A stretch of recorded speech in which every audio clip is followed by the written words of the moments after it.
Assalamualaikum warahmatullahi wabarakatuh. Hai sedulur semuanya, saudara-saudara semua yang kerja di Indonesia atau yang di luar negeri atau yang di mana saja. Mari kita mendengarkan tausiah dari Ustadz Dano. Semoga tausiah ini bisa bermanfaat untuk kita semua, menambah wawasan agama kita semua, dan juga bisa bermanfaat untuk kita, keluarga kita, dan orang-orang di sekitar kita. Silakan disimak isi tausiahnya, semoga berkah dan bermanfaat. Silakan ditonton, didengarkan, monggo. Jadi yang berikutnya adalah kalau memang si istri itu tidak patuh kepada suami, kemudian anaknya itu juga akhirnya melawan orang tua, sebenarnya prosesnya bukan dari situ. Bukan dari suami. Bukan dari istri tidak patuh sama suami. Dasarnya adalah si istri ini atau si suami itu dulu itu sama orang tua nggak patuh juga. Jadi dia itu waktu mudanya itu ngeyel. Orang tua yang dulu. Jadi waktu mudanya itu ngeyel. Entah si suaminya, entah istrinya itu ngeyel dia. Ke orang tuanya. Sehingga pada waktu punya anak, kalau dia masih ngeyel, dia hamilnya anaknya itu aja nasihatin orang tua kadang-kadang ngeyel. Nah, dia ngeyel itu dianggap biasa. Karena apa? Karena akidahnya kurang. Jadi kalau dia itu ngeyel sama orang tuanya, dikiranya itu udah pinter. Kata orang-orang yang sering masuk TV itu loh, biarkan anak itu berdebat dengan orang tua. Nah, loh, masa ada yang ngomong gitu? Ada, sering saya melihat acara TV yang begitu. Biarkan dia kreatif. Loh, ya keblinger bukan nanti begitu. Pak. Nah, akhirnya yang keblinger itu ikut-ikutan akhirnya. Enggak, bukan semua public figure itu bisa dinut dengan gayanya ngomong. Enggak. Kita punya aturan, kita punya agama. Kita harus betul-betul kita setting. Kalau kita yang namanya anak itu harus hormat sama orang tua. Sejak kapan? Sejak akil balik hingga salah satu menjemput, kita dijemput oleh Allah Ta'ala atau orang tua kita dijemput oleh Allah Ta'ala. Hormat terus menerus. Nah, kalau kita sudah hormat menerus, umpamanya Mbak Nunung sebagai istri, suami juga sama. Suami pun sejak akhir balik juga harus hormat. Bukan berarti sekarang ada orang yang ahli agama, kemudian anak-anaknya nakal, bukan karena ahli agamanya.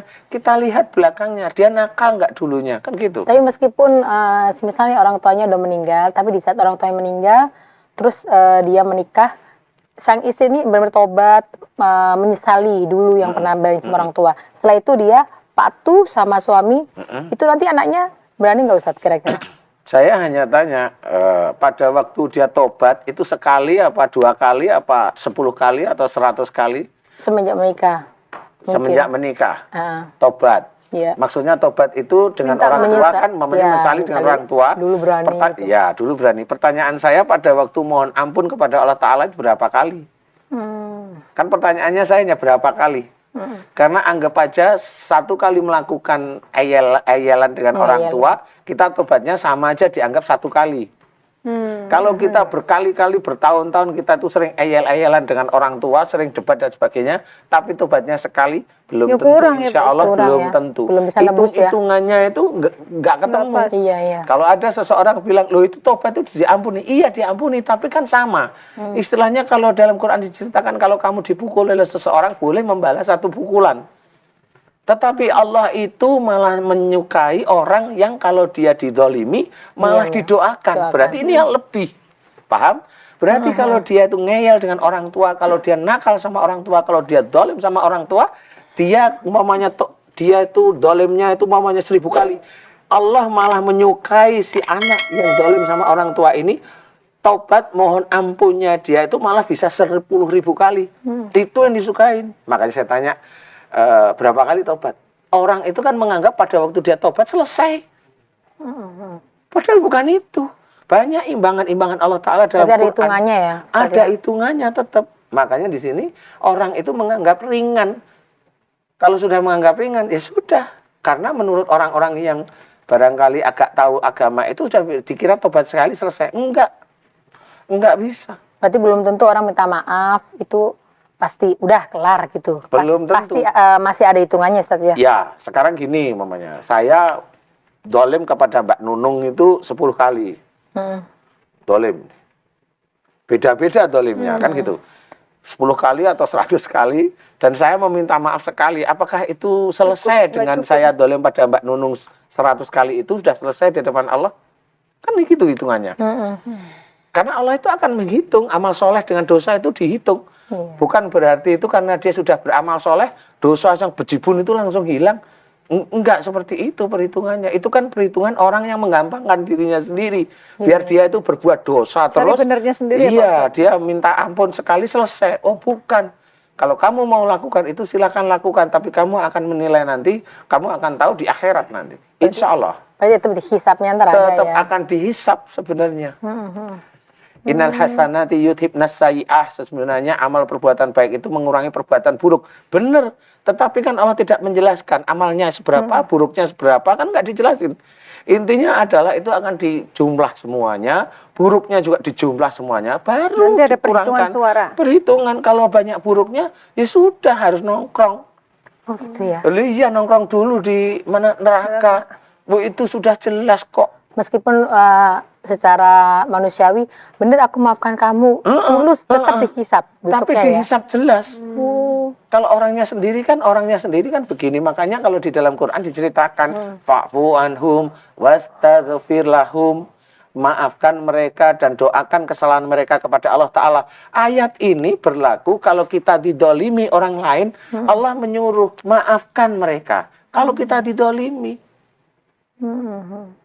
Beda kalau kita dolim. Iya. Kalau kita dolim dosanya malah kayak begitu. Itu keikhlasan tingkat tinggi. Benar, itu Terus yang dan mendoakan. Istilahnya kalau di dalam jarang bisa nih ya. YouTube itu butuh keikhlasan tingkat Tingkat dewa. dewa. Itu ya toh?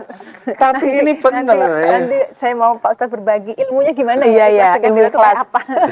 Tunggu Pak. Lu lanjutin sebentar nanti, ini Pak. tangan saya sudah begini nih. Udah, ya udah. Oh iya sudah. Pak Ustadz nih.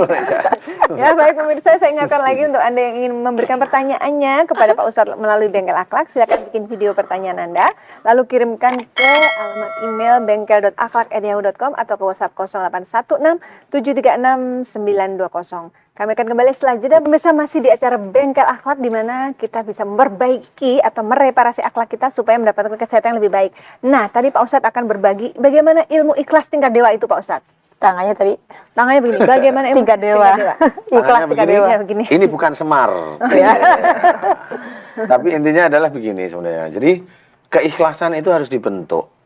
Jadi kalau istilahnya Allah itu sudah menyuruh kepada kita fa'fu anhum wastaghfir lahum, jalanin. Jangan hanya menjadi acara aja cerita, jalanin. Jadi seseorang yang didolimi oleh orang lain, kita yang benar itu malah disuruh oleh Allah Ta'ala memaafkan. Kadang disuruh minta maaf juga ya. Kalau salah. Enggak, yang kita dizolimin malah lebih baik minta maaf juga katanya. Oh, kalau itu boleh. Boleh Tapi ya? kan persoalannya bukan Tapi nggak masalah bisa. itu sih. Ya. Persoalannya adalah kalau kita dizolimi, cukup. Kita nggak minta maaf pun nggak apa-apa, kecuali dia emosi. Emosi udah didengerin aja. Nanti kalau sudah selesai, ya maafin saya. Sebenarnya udah tahu yang salah dia. Tetapi adalah, ini bukan sekedar maaf. Karena biasanya kalau kita seseorang itu meminta maaf, bisa aja sebenarnya seorang ini bukan karena Allah dia meminta maaf. Karena takut aja dia marah. Paham ya maksudnya? Iya, iya. Kalau karena Allah dia langsung tahu ayatnya. Oh, saya harus memaafkan karena Allah Ta'ala. Berarti tunggu aja. Nggak perlu minta maaf kok. Tunggu habis itu terus, ya Allah, ya berikanlah dia hidayahmu. Karena dia tidak mengetahui mana yang hak, mana yang batil. Dia melakukan suatu perbuatan dolim kepada saya. Aku mohon kepadamu, ya Allah, ampuni kesalahan dan dosa-dosanya. Berikan hidayah padanya. Selamatkan dunia akhirat. Amin. Amin. Itu akan lebih baik sebenarnya. Kalau Islam itu diawali dengan begitu, insya Allah damai kok.